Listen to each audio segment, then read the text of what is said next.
block reaction. We'll talk about that lab during today's lecture.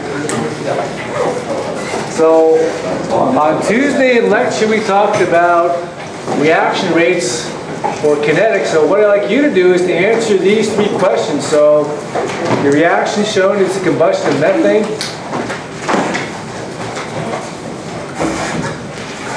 How would you represent the rate law for that chemical reaction? So I've given you three choices. Then there's four diagrams at the bottom of this slide. Which diagram represents the reaction energy diagram for that reaction? And which diagram represents the change in concentration of CO2 for that reaction? And then this picture didn't quite turn out as well. So anyway, let me draw these two pictures on the chalkboard. So for these two, you have the concentration of methane.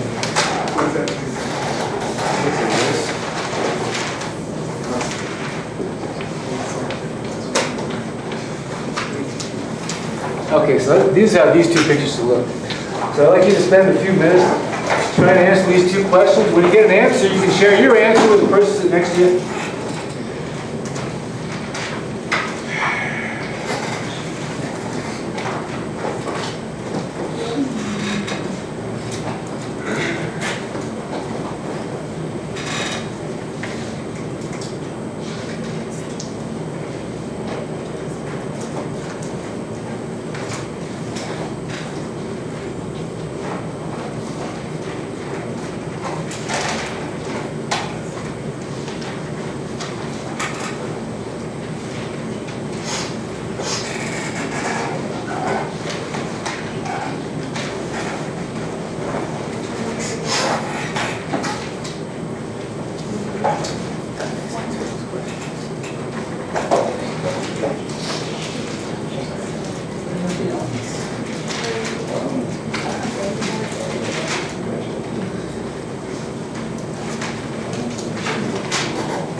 Yeah, so for question one, is the rate law represented by A, B, or C?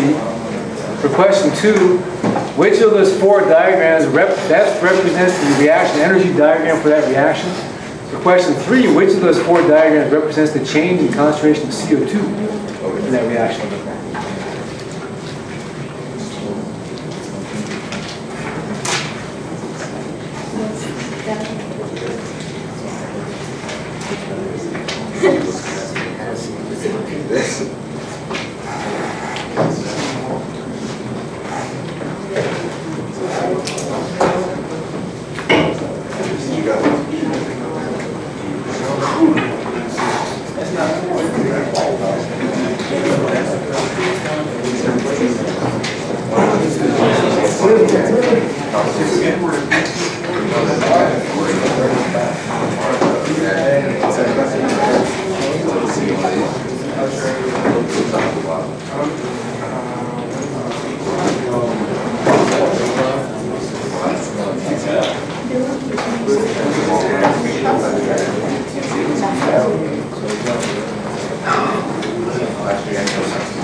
Okay, for question 1,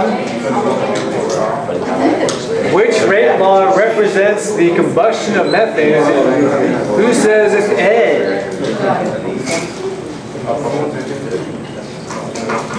Who says it's B? Who says it's C? Okay, so those of you who said it's B is correct. So when you look at a rate law, if we have some reaction A plus B going to C plus D, the rate is going to be the rate constant K times the concentration of reactants to some power X and Y. Okay, so again, for a rate law, these concentrations are going to represent the concentration of reactants, okay, not products.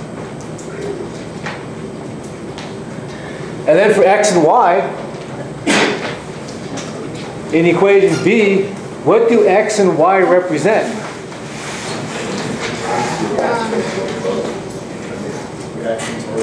Yeah, that's the order of the reactions. So we'll talk more about that later. For question 2, which diagram represents the reaction energy diagram? Is it, let's see, this one, that one, the other one, or whatever? That one. So is it this one, that one, the other one, or whatever? That one. So who says it's this one? Who says it's that one? Who says it's the other one? Who says it's whatever? Okay, so you're right, it's that one. Because note that this reaction, if you compare these two diagrams or reaction energy diagrams, what is the difference between this one and that one? You start off with a lot of energy.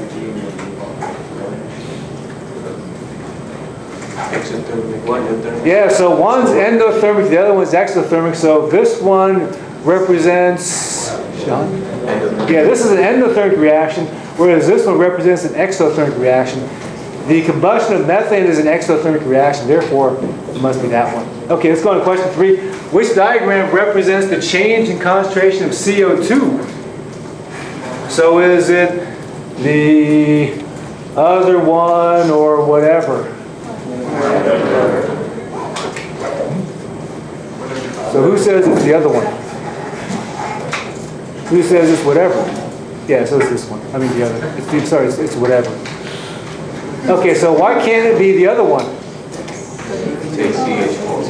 Yeah, because note here the concentration is for methane, not for CO2. Note also that in this diagram, CO2 as a product is increasing in concentration. So note that in this case here, the rate is represented by the change in concentration of CO2 with respect to time. Whereas in this one here, the rate is equal to minus the change in concentration of CH4 with respect to time. So note here, this is the rate of disappearance of methane. This is the rate of appearance of CO2. Okay. Now let's see, let me check this next slide first. Okay, let me go back here. Now one more thing I want to ask you.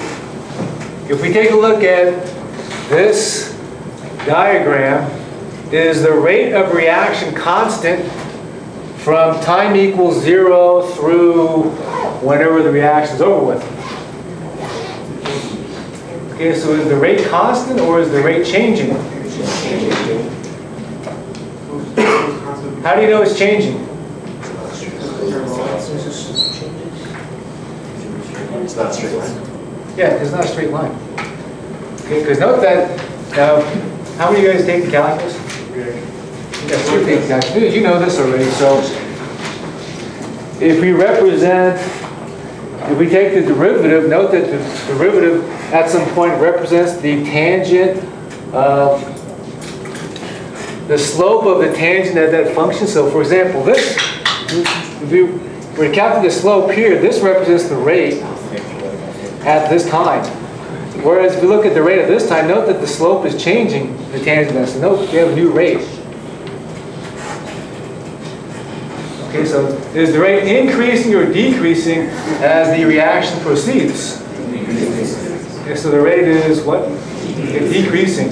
So the same thing is true here. So again, if we can represent this curve by a mathematical function, we take the derivative of it. Note that this slope represents, the slope of this tangent represents the rate. And then we can take another one here. Note that these rates change because those slopes change. Okay, so there is one application of calculus outside your calculus class. I hope you'll see a lot more applications of math outside the math classroom.